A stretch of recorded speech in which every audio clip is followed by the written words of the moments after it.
Welcome to the Overland Sea podcast. Today's conversation is about the away game to Newcastle on Saturday. I am joined, as always, by Andrew. Andrew, before we get into our thoughts and opinions on the game, I've got some statistics for you, which are Newcastle are in 7th place on 20 points. They have won 6, drawn 2, and lost 4, which I thought was a bit surprising. What's really caught my attention is the amount of injuries that they've got at the moment. Got your intention, has it? Huh? Got your intention, has it? My intention? Yeah. Is that what I said? Yeah. Is it? Oh, fuck. What's caught my attention? There you go. It's Friday. English podcast, Matt. Say again? It's an English podcast. Just An English podcast, yeah. Learning too much Polish. well, So yeah, they've got a fair few injuries at the moment. I mean, they've got Jacob Murphy out, Dan Burn, Callum Wilson, Matt Targett, Javier Manquillo, Sven Botman. Harvey Barnes is likely to miss the game on Saturday. Miguel Almiron, Fabian Schär, and Isak are in contention. Yeah, it's a fair few injuries. So with that being said, they've also got Tonali suspended for 7 months. yeah, well, I wasn't gonna go into that one, to be fair. I do think it's a big Yeah. miss, but it's just everyone knows that he's not available. I do think it's a big miss. I've always rated him. But yeah, how are you feeling about not today's game, tomorrow's game, with everything that's been going on and how we finished, sort of not how we finished, but how we were performing before the international break? I think I'm a lot more confident with them having injuries. I saw how much it affected us at the start of the season. It's obviously affected them with the loss to Bournemouth, for example. Admittedly, Bruno was missing for that game as well, and he's a big miss as well for them. So I think it's probably the best time that we could have hoped to play Newcastle, assuming that a number of those players are still out. Especially if Gordon's out. I think Wilson was out pre-international break. If Isak's still out, they don't really have anyone that's... Oh, they've got Joe Linton to play striker, who naturally was a striker that they've shifted to midfield. Yeah, But there's a reason that they've done that, and now he'll score 3 that I've said that. But I think it's Gordon. I think they're going to put Gordon up top, if I'm brutally honest. I think they probably will if he's fit. So it's... Well, We've seen how difficult it is when you lose a number of key players, and they don't have as deep a squad as we have, and they've had a similar level of injuries to effectively first team starters. I think they've got 13 out at the moment. Yeah. So, I mean, we started with 12. I'd argue that we've got a bigger squad. So it is going to hamper them. So it will kind of be a good test against the team that, when their first 11's out, is better than us. We'll see how they play at home. In theory, you'd still expect them to want to try and win at home. So it's probably not... It's a good time to play them. It will still be a good test because they'll be up for it at their place. I still think they'll want to go at us and try and win the game. Lewis Hall will be playing out of his skin, I'm sure. He's not allowed to play. He's not allowed to play. Do you know what? I thought we sold him. He's not. He's on loan, but they That have is a good to point. then buy him in the summer. So he Yeah, because of FFP. So that is a good point, actually. I forgot about that. So, I mean, they're going to have to force Tino Livramento to play, who's also ex-Chelsea and also will be playing out of his skin, I'm sure. But no, I think it's as good a time to play them. I think, again, it's another one where I'm assuming that they will have a go at us, and that seems to play in our favour. As we said many times on the podcast, that teams that actually try and play against us, we seem to do better against than the teams that sit back and try and counter-attack, because at least we seem to draw against the teams that go at us, but we seem to lose against the teams that sit back and counter-attack. Yeah, I mean, I have to agree with you. It's the Eddie Howe way. Eddie Howe, even when he was at Bournemouth and Burnley before that, he likes them to play attacking, aggressive football. I have to agree as well. When we were talking about the games that are coming up in this month, and you looked at like sort of the big name games with Spurs, City, United, Newcastle, and Brighton, I think is the other one that's coming up. It was looking quite a scary month at one point. Obviously, we've done pretty well against Spurs and City. I have to agree, it's a great time to play them. In the back of my mind, I'm kind of hoping that they still have some of these injuries when we play them in the League Cup. Well, that's why it's a good time to play them, is because Oh, they're not absolutely. But again, so, we considering we're playing them in a few weeks' time in the 19th on the 19th of December. I'm just saying, if they've still got similar injuries that they've got now, great, happy days. Because let's face it, Newcastle are not a team to take lightly. So yeah, I am feeling good about it. My only concern in this game is can we take off again like we finished before the international break, because we were playing probably our best football at that time. I think we struggle after international breaks, and I think it's our midfield that struggles. I think Enzo's never quite himself when he comes back. I think Caicedo struggles because they've flown to South America.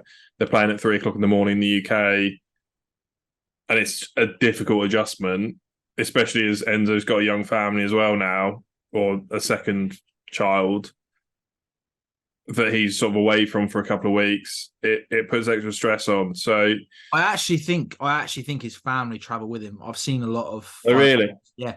No, I've seen a lot of photos of him on his private jet, with his wife and his firstborn. Yeah. He's got the second one, and it is so well. He is so young. Will they go? I don't know, but I have seen in the past that they go, which is actually really nice to see. I completely agree. It's the midfield that is the worry after an international break, 100%. So it is an interesting one. I said I just hope that we're able to sort of pick up where we left off, I think is the phrase I've been looking for in this little bit of a segment. Yeah, I just kind of hope that people haven't lost the shooting boots, because we finally look like we're actually scoring goals. That City game, we didn't have a ridiculous number of chances, but I think we took a lot of them. I'm glad Reece James didn't go on the international break, because You know what?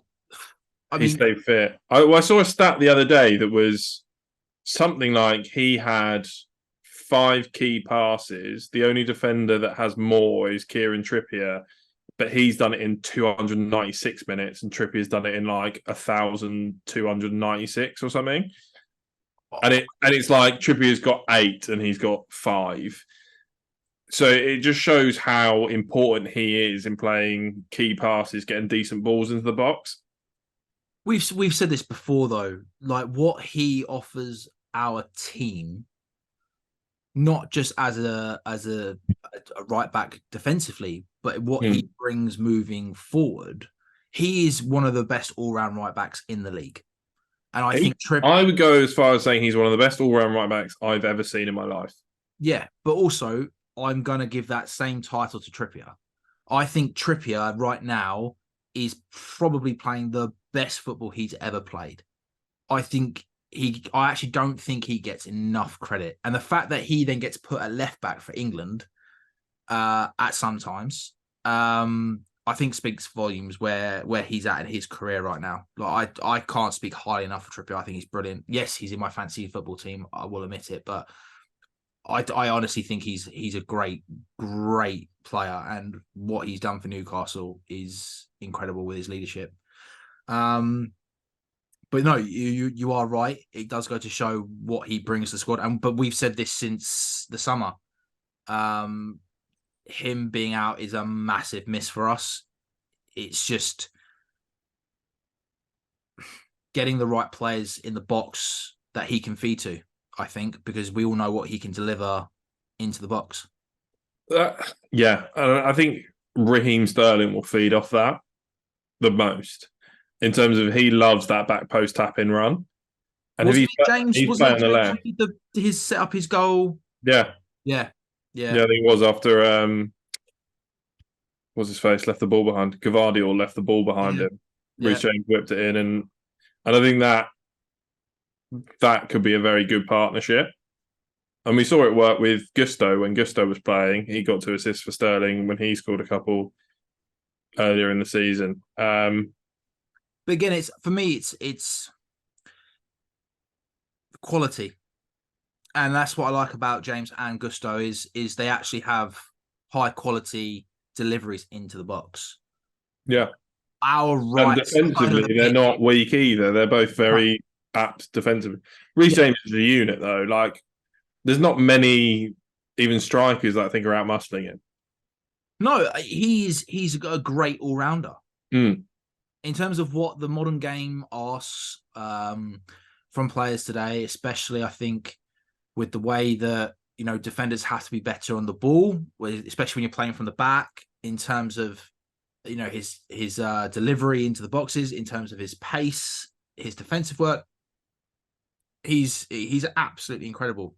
And I actually think, I actually think he would be rated a lot higher had it not been for the injuries that he's had over the last couple of years. Yeah. Speaking of injuries, and before we go into the starting 11, I believe that this is where we are with the Chelsea injuries. Actually, that's what I wanted to say before I say that. I actually want to say full credit to James for actually saying, no, I don't want to go to the England call up. Because Gareth Southgate came out and said, like, we had a long conversation about it, and he didn't want to go, and he understood because of the amount of injuries he's had and the length, more than anything else, the length of time he's had to take to get back from them. He said, do you know what? We know what he can do. We've seen it. We know it. And actually, if he thinks this is the best way for him to stay fit and to perform, fair play. And I think overall, I think that's a great decision. Well, I thought Southgate said basically was we're going to have to take this into account going forward. I didn't hear that bit. That's the bit that I saw. I expected that for me to see that when I read the article, but I did not see that. And I thought that's what I saw, and I can understand the stance from Southgate where we have, to be honest, for England, an embarrassment of riches at right back. It's got absolutely crazy. 4 right backs that would have been first choice right backs for as long as I can remember before this period. Walker, me off, so that's why I'm asking your 4. Walker, Reece James, Trippier, Trent.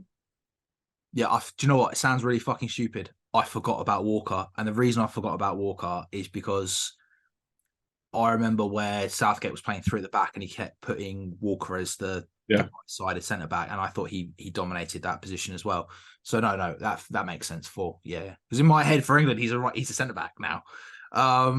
But yeah, no, it's ridiculous how many countries would want one of those players. Well, all of them would have walked into the team 10 years ago.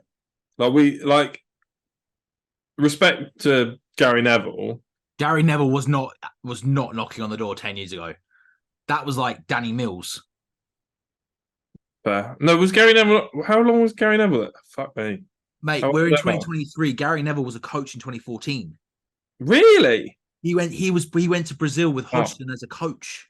He was an assistant or something. So yeah, Gary Neville's not. We're actually talking about like Glenn Johnson. We're talking about like that. You're right, Danny Mills. We're talking about to the point. Even like Gary Neville era. Who was before Gary Neville? The fact that we are struggling to think of the right backs between now. It would have been Mika Richards. Gary Neville played, he would have had a stint.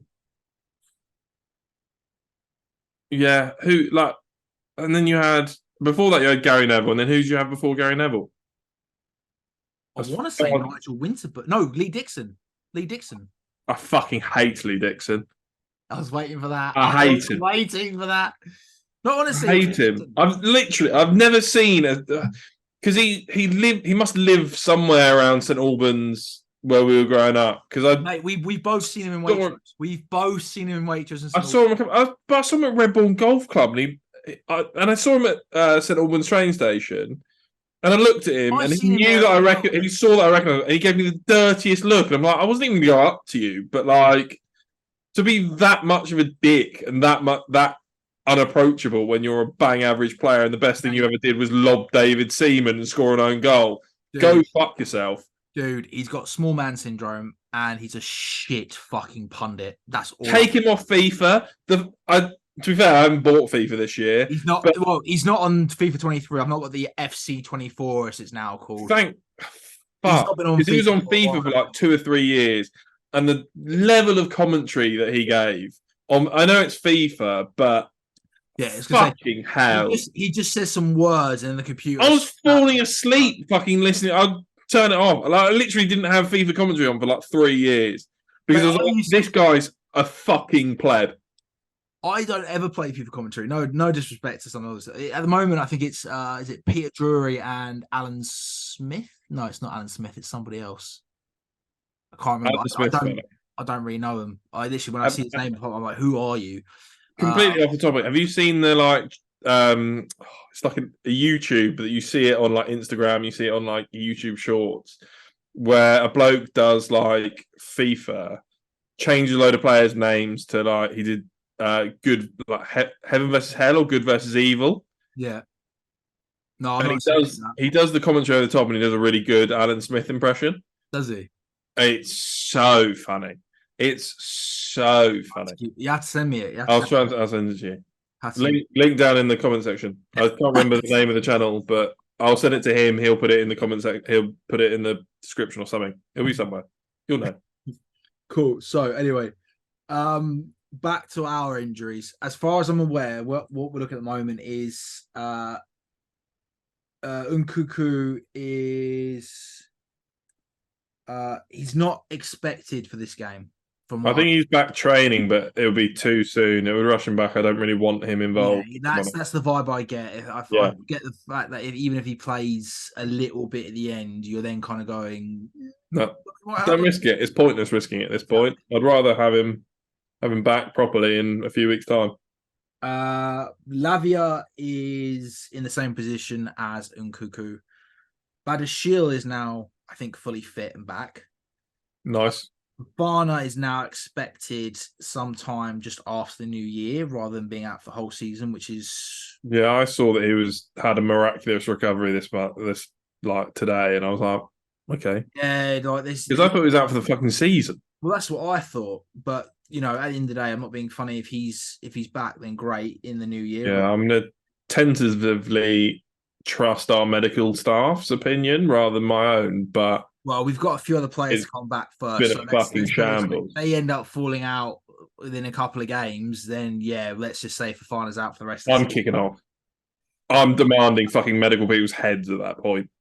We want a refund. Chalobah is also roughly on the same course as... Oh, no, because, yeah, he was... I'm getting to the point where I don't think Chalobah's injured.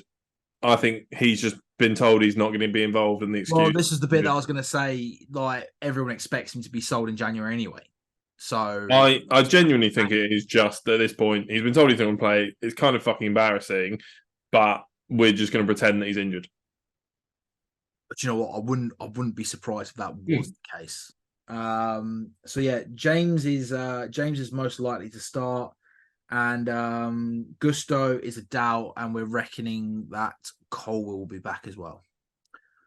Nice. So with that... I heard some doubts about Enzo, though. I don't know. I just read an article where someone didn't put Enzo in their team, and there were doubts that he would be fit enough. Well, I don't know whether that's just like international break and he's not back at the time he gets back or what. But I read the club statement today with the fresh injuries list, and Enzo wasn't on there. So unless something's been reported afterwards, then I don't know. No, I think I read it yesterday lunchtime. Oh, well, no, I read the club statement today. So I'll trust you in informing my team. Today. I didn't check that, but I read it today, and that's what I got. So with that, shall we go into... I'm assuming Chilwell's also out, right? I didn't hear Chilwell's name. Yeah. I didn't write him down, but he is still out, yeah. Fine. Should we go into starting 11 then? Yeah. Lovely stuff. Do you want to go first? Yeah. I wouldn't be surprised if we ended up with the same. I think we're settling into a team that we both like at the minute, to be honest. I think we are, but then also when you look at the certain injuries that we've got, the one or two players that you may switch in or switch out aren't really available. Yeah. I can see what you mean. Where there's certain games you're like, actually, Lavia might be good here. Well, no, I But wasn't even he's thinking not that. fit. I Or wasn't thinking like, that because obviously obviously in we've not Kunku even when seen he's him back. play in a Chelsea shirt. He wasn't available pre-season. I was actually referring to more than anything else, more around the defense with, Colwill. Will he play a centre back or will you play him as left back? Where Colwill is now a bit of a doubt in the sense that they might not risk him for today or tomorrow. That's where I'm coming on. I think other than that, I think our team's going to be exactly the same because I don't think you can mess up the front three with the way that they've sort of finished before the international break. The midfield is the midfield unless one of them is really jet lagged or does have a knock. And then, even if you did want to go Gusto and James at 50-50, that's not the case at the moment. Gusto's injured. So James is going to be in. Let's do it together. I reckon we can pull this off together. Sanchez. There we go. There he is. Come on, don't piss about. There he is. Lovely. Right back, Reece James. Reece James, yeah. One son. Beautiful. Left centre back. Left centre back. Sorry, right centre back. Right centre back. I'm looking at it like this, so in my head it's left, but no, you're right. Right centre back. Thiago Silva. Yep. Left centre back, Badashil. I was going to leave our Colwill, Were you? If he's back, yeah. But this is what I'm saying. Like, it was a bit vague, the report. Even So still, I'm going with what I've kind of been told, and I'd go Levi. I would go Levi Colwill, but I came in here saying to myself it will be Badashil because I thought he was in a better physical condition than Colwill at the moment with regard to injuries. Fine. Yeah, I personally would agree. If Colwill's fit, I'm going Colwill. Yeah, I would agree with you. Quite there, Badashil, I agree. I agree with you on that one. In which case, then you're going Cucurella. I am indeed, yeah.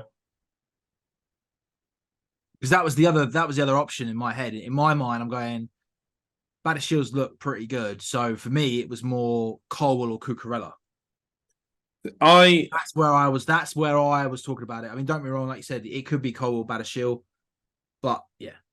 So I think that Newcastle have quick, tricky wingers a lot of the time, and we're not sure who's fit, who's not. I think that Cole will struggle slightly with the quick, tricky wingers because he's not a left back. If he's up against a Joel Linton, fine, but I'm assuming he's more likely to be up against an Almiron or a Harvey Barnes if Harvey Barnes is back, or a Gordon or a Harvey Barnes. I've been told is out. Fine, well, but even still, I think they like. I've read that Harvey Barnes is out. He's very unlikely to play this weekend. If he does, I think he's coming off the bench. Fine, but I think they'd like a quick, tricky winger, and I think Cucurella is better suited to dealing with the quick. No, I agree. He's a left back and he's got more pace. So yeah, no, I agree. Midfield, Caicedo. Yeah. And then Enzo and Gallagher. Yeah. Are you playing them as a flat two but in front? I think effectively they kind of. I think Gallagher's slightly further forward, but generally, yes, it's more of a 4-3-3 than a 4-2-3-1. Well, I quite like this formation, so I will do that because I think that's what it is. Yeah, I agree, and that's the formation that I quite like as well. To be honest, Jackson up top. Yes. Oh, hesitation. I was quite like Broja. No, I know you like Broja. Just not an instant definite. I think Broja also didn't go on the internationals because he's been injured, so probably Jackson makes more sense. Which I actually need to add Broja to the forwards. You can't get the staff these days, can you? Well, you know what? To be fair, I actually think I had a right mare with a different document, and I think I overwrote the document that I normally use for this. Yeah, sure. And then had to redo it. So we'll put Jackson up top. Nice. And then Cole Palmer on the right. Not Nonny. Well, it's funny you should say that. Cole Palmer on the right, obviously. No. It's funny you should say that because I did read a report where somebody said that Nonny might actually get the nod this weekend. And I was quite shocked because I was like, well, I don't know who you're going to take out because the front three have done so well. Yeah, the only answer to that is take one of the midfielders out, play Cole Palmer, and make it a pivot. I think you probably take if it's more of if Enzo's not really at it because he's had a tough international break. You say Enzo doesn't start. You put Connor slightly further back. You do a double pivot and you have Cole Palmer in the middle, and then you play a Nonny and a Sterling. Would you consider playing Nonny on the right and then having maybe a false nine? So Jackson drops out? Not really. Fair. I think it sends the wrong message. I think Jackson's got 4 goals in 2 games. No. I'm not suggesting it. I'm merely throwing out the idea. Yeah, yeah. I'm not saying that I would. I'm rejecting the idea. What you think about that? That was all. No, I think it sends the wrong message. I think all 3 of them have played really well. So I don't want to start sending the message of you can play really well, and then because there's a fucking international break in the middle, we're just going to sack you off. No, I agree. And for that, I think all 3 of them have played quite well in the last few games. No, we said this before in terms of it's going to be ridiculously difficult and hard to justify dropping any of the front 3. Yeah, for that reason, which is why during that I just went right. Sterling's in on the left because 100%. No, I agree. I thought we'd have pretty much the same team. Like I said, it was going to be either for me. It was Colwell. If he plays, where does he play? More than anything else. But that's what I would. That's 100%. Excuse me, what I would go with as well. So yeah, fair play. I think it's the team that we've kind of settled on, and then we kind of when Fofana's back. Some games we rest Thiago Silva potentially. His statistics though this season are incredible. I know, but statistically, no, I'm not saying purely future planning. Huh? It's purely like future planning. Like at some point, I agree. Give certain players because effectively already this season is we're not winning the league. We're probably not finishing top 4. You kind of then I'm starting to think you want to shift to this is our team for next season. Give them some time in a season that is we're safe. We haven't really got any chance of doing anything.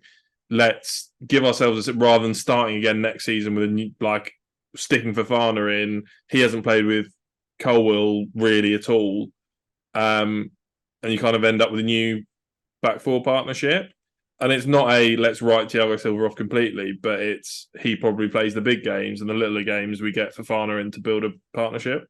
No, I agree with that assessment. And that's exactly what I'd be looking for, especially as it looks like it's going to be Thiago Silva's last season with us at the moment from the sort of the talks that are coming out of the club. And even I think Thiago's even hinted at himself. And it is a shame. And I kind of want the guy to play forever. But oh, yeah. There is an argument to say at some point he's going to move on. And we've got so many fucking centre-backs now. And so many young centre-backs. Is it right to hold them back? Keeping a place for Thiago Silva?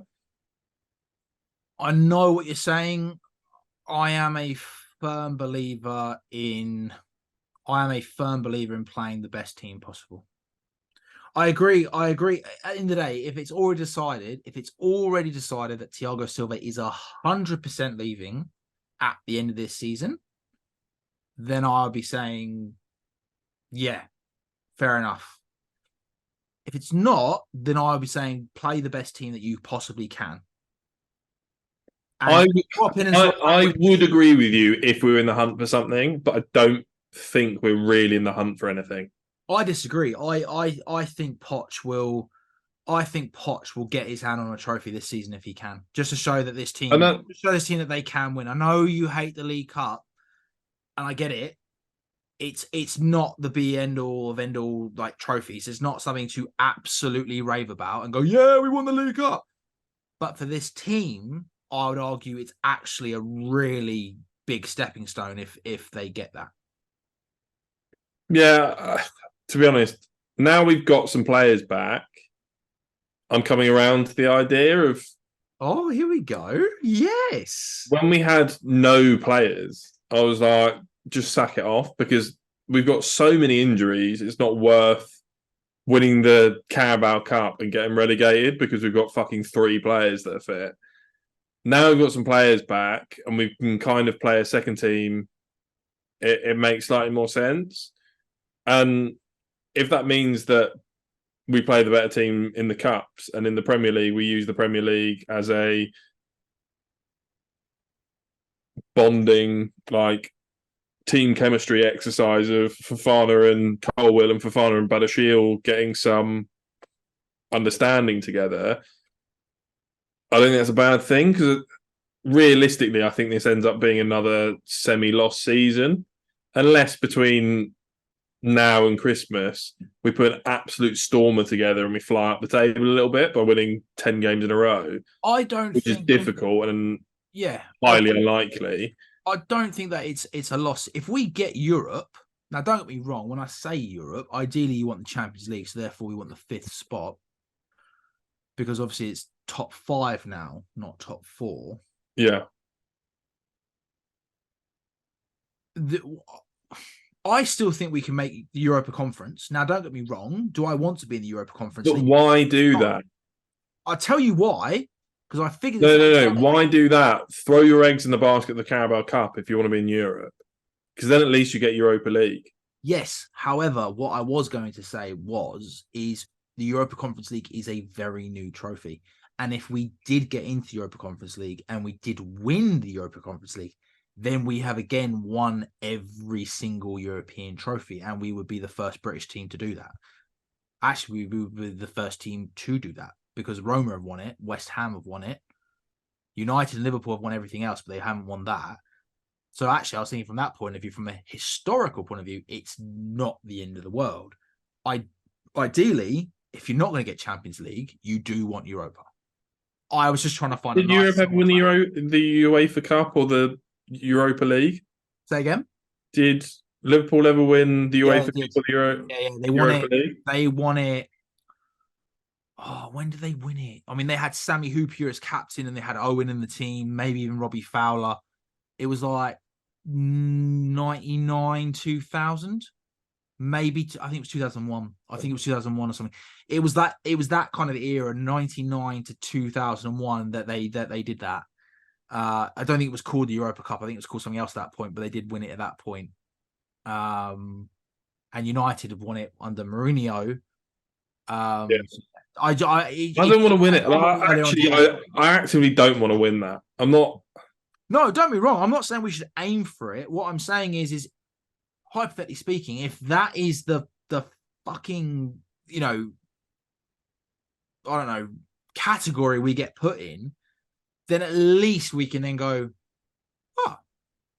we've now won that trophy as well, which is, I know it's a nothing trophy. I think it's worse than the League Cup, if I'm brutally honest. But at least we can then go, oh well, that's just another different trophy we haven't won. We've won everything again. Happy days. That would be it. That would be it. Yeah. But we should. I think it's boring history. It's not one that you want. No, I'm not saying it's what I want. It's I'd rather we win the Europa League. We win the Carabao Cup, win the Europa League.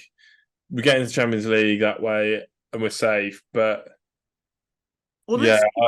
just quickly on the Europa, not the Europa, sorry, on the League Cup. United are out. City are out. Spurs are out. I think Liverpool and Arsenal are both in. So there's a few big teams gone already. So I think it is doable. And I think we can get past Newcastle. Because we're home for that game as well, aren't we? We are at home. We've got a decent chance, yeah. Yeah. So, I mean, leading on to that, in terms of us saying we can get through on that, let's get back to tomorrow's game, in which case, your score prediction. I'm going to go 3-1. I agree.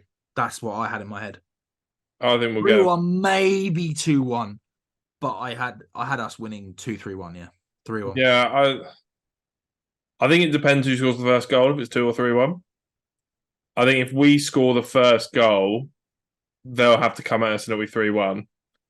I think if they score the first goal, that could be problematic and it'll be 1-1, 2-1. But I think it'll be 3-1. I back us to get an early pen. I don't know why. I've just got a feeling we'll get an early pen. I only think that the first goal is important is because of the amount of injuries they've got. Normally, where they're very much, full on attack, they have dismantled teams this year. I mean, they dismantled Aston Villa in the first game of the season. They've beaten Arsenal, and that was a great game. Take that goal that happened out of the equation. It was still a great game, and they played really, really well. In a 1-0 win. Huh? In a 1-0 win. So if you take that goal out, it's 0-0. Yeah, but I meant in terms of, if you take that goal out, in terms of the controversy behind it more than anything else. They've beaten City and Newcastle. Granted, not Newcastle beat Newcastle, did they? They beat them in the League Cup. Newcastle beat Newcastle. No, I said City, did I not? You said they've beaten City and Newcastle. Oh, and United, sorry. They're both United. So, yeah. In the League Cup, they did lose to City 1-0 in the league. I wouldn't be surprised that if they do get the first goal, that they don't go full guns blazing. That's what I mean. Yeah. That's why I think we could still eke past them, but that's the biggest. If you give them something to fight for, like try and stand behind, then it'll be a battle. But if we score the first goal and they've got to come at us, I think we've got. Agreed. Your goal scorers. I think Palmer will score a pen. I think Sterling will score, and I think we'll get a corner. I think Thiago Silva will nip in for one. I don't know why. I've just got a feeling. Sure, I've got a feeling on Thiago Silva as well. So I'm with my 3. I agree on the corner and Thiago Silva, and then I'm going to go with. I'm not going to go for the penalty. I'm going to go with Sterling and Jackson. Okay. So, yeah. Anything else that you would like to bring up for the pre-game Newcastle? No. I hope we've got fucking Anthony Taylor. Or we'll just leave it at that. Yeah, but that goes without saying. Oh, well. No one wants Anthony Taylor. Wicked. So, on that note, thank you all for watching. And up the Chelsea. Let's see if they get the win tomorrow. 3 points. And stay tuned for the post-game analysis.